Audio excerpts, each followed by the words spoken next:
So the number one question that I am asked on this channel is, how can I, as a black woman who's never really dated outside of my race before, who doesn't really have a lot of day-to-day interactions with people of another race, and in particular with men of another race, and just as someone who is like completely brand new to the world of interracial dating, how can I, if I want to start dating outside of my race, if I want to enter into a relationship with someone outside of my race, how can I find a good man? Like, if I have no experience with these type of men in general, how can I weed out the, less than satisfactory ones, the unsatisfactory ones, and how can I find a good one? So I think the first thing to do is actually going to sound really kind of like silly, but I think the first thing is to actually ask yourself if you want to be in a relationship with a white man or just with a non-black man in general. And the reason that I say that is because, like, if you go on the internet, you will see so many black women are fed up. They are absolutely fed up. They are horrified. They are terrified. Like, they are fed up with dating black men and with same-race relationships and some of the stigmas and the dynamics and just some of the experiences that can come from same-race relationships in at least the United States. So you have these women who are really fed up and who are just so desperately seeking something else.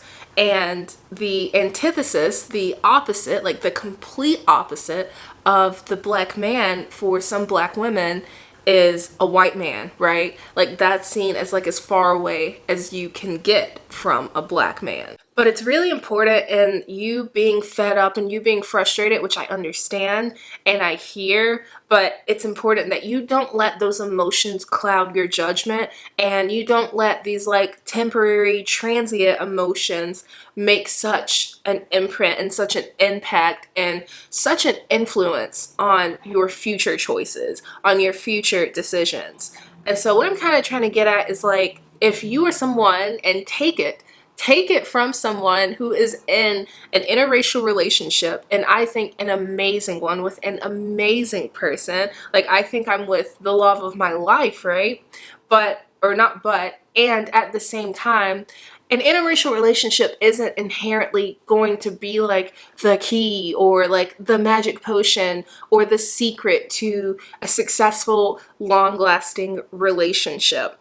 And if you're in it for the wrong reasons, if you're someone who is just like looking for revenge, looking for a rebound, or looking to prove something, whether you're trying to prove something, you're trying to prove, your worth. If you're trying to prove your worth to a black man, to the black male community by saying, look, I don't need you. I can go over here. I can do this. I can do that. That's not really a great place to start a journey of healing from, to start a journey of looking for a partner from.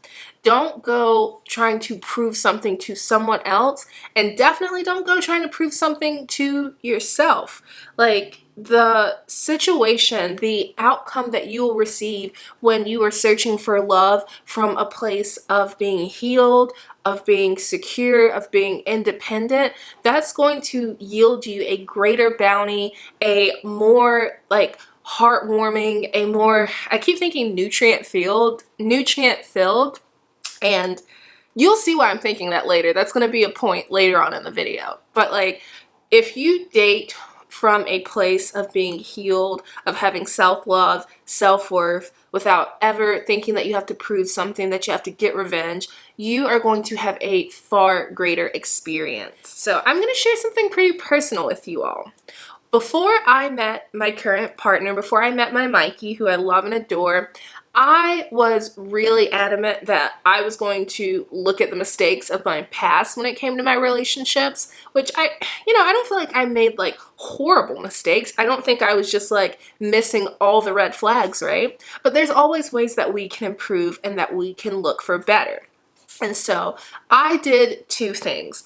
One thing that I did was I wrote a manifestation letter to my future partner. And in that letter, I thanked my partner for being who they were, and I broke down all the attributes that I loved about them. And I wrote that letter as if I had that person then in my life. Like, I wrote that letter as if I was writing that letter to Mikey right now.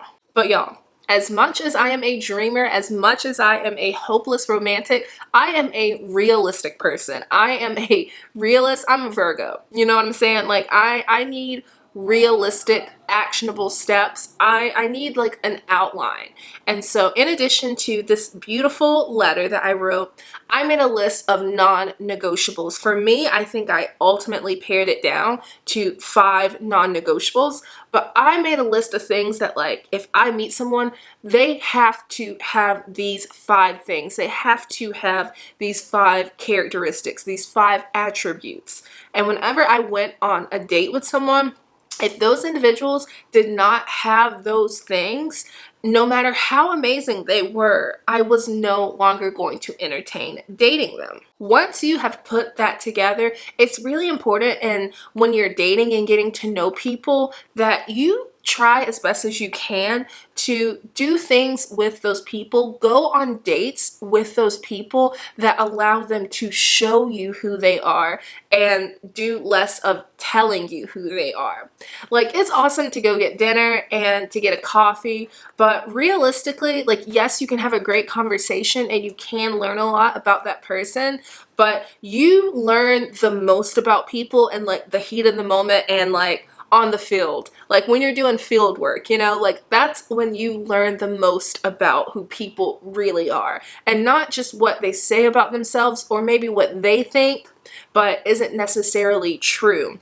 So try to go on dates like, you know, putt-putt golf or sip and paints, or those like ceramics classes where you can make those bowls together.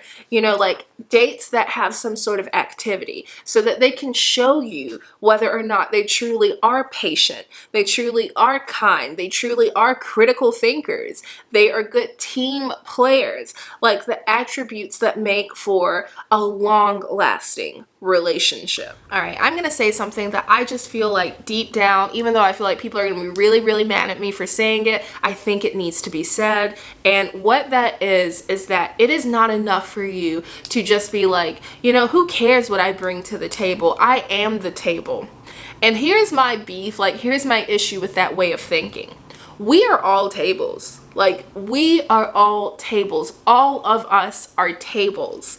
And all of our tables have watermarks, have scuffs, have scratches, have like rust stains, have just all kinds of little nicks and dings and scratches to them, no matter how much we buff them out, no matter how much we try to smooth or sand them out. Stop focusing on being the table and start focusing on the dishes that your table provides, and start thinking about like, what meal altogether does your table provide? So I want you to think of it like this. So we're all the table, right? Like we're all a table. So let's say that you have 2 tables. Like you've got your man, let's see if it'll focus for me.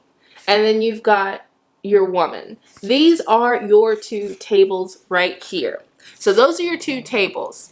So let's pretend that we're setting the table for Thanksgiving dinner, right? So let's say on the man's table, he's got turkey, he's got cranberry sauce, and he's got macaroni and cheese on his table. And let's say that on your table, you've got turkey, you've got macaroni and cheese, and you've got cranberry sauce. So initially, that's going to seem like a great thing, right? Like you both have some delicious meals, some delicious dishes to offer. And those are the things that like you have in common, right? Those are the things that you both enjoy. But here's the potential problem in the long run. Hear me out. So let's say it's Thanksgiving dinner. Your tables have macaroni and cheese, turkey and cranberry sauce. And those are the 2 tables. Those are that, you know, man and woman. let's say you have, you know, your brother who shows up last minute to Thanksgiving dinner and he's a vegetarian. You have an uncle that comes over and he's got celiac disease. You have a nephew that's coming over and he has a severe lactose intolerance, right? Like, you have those things going on.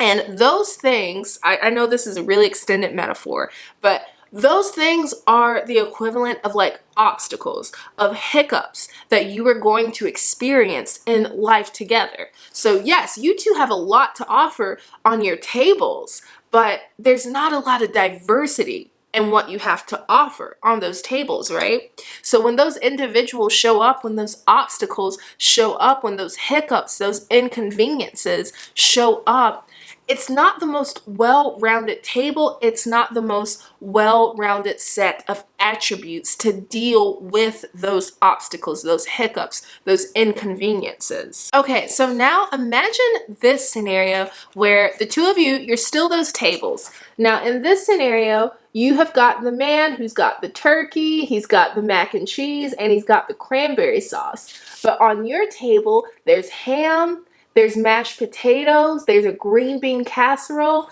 and there's even like a pecan pie or sweet potato pie for dessert.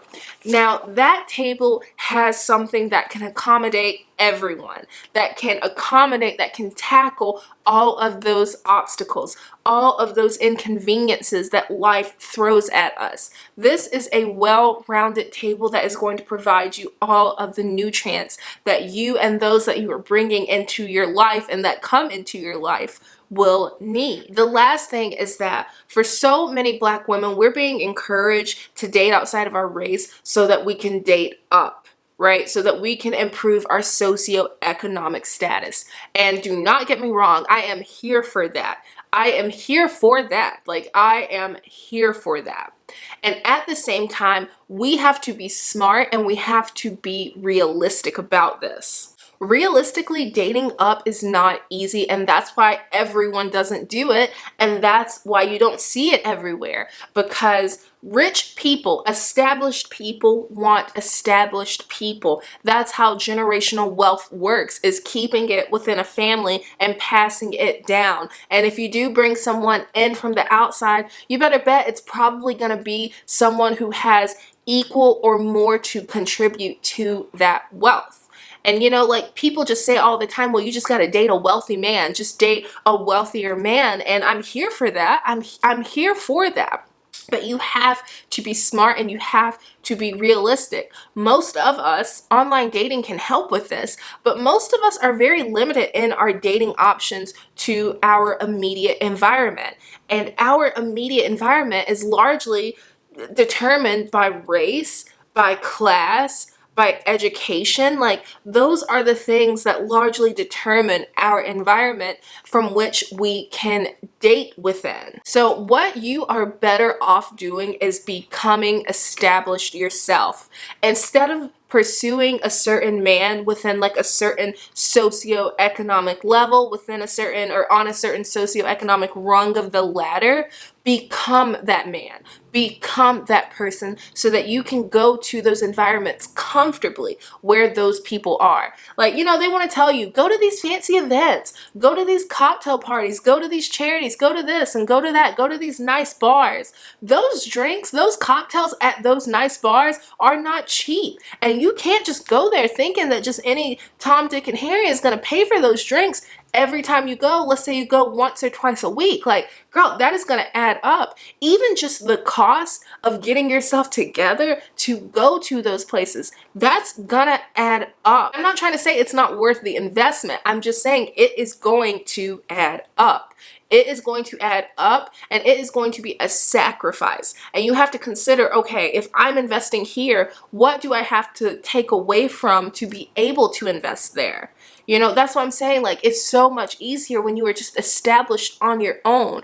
And look at these couples. Like, look at George Clooney and his wife Amal Clooney. Look at Prince Harry and Meghan Markle. Look at Bill Gates and Melinda Gates when they were together. Like, established people want established people. It's not just enough to be beautiful. It's not just enough to be kind. You know what I'm saying? Like, that's not enough, because those people that have those things can always have beauty.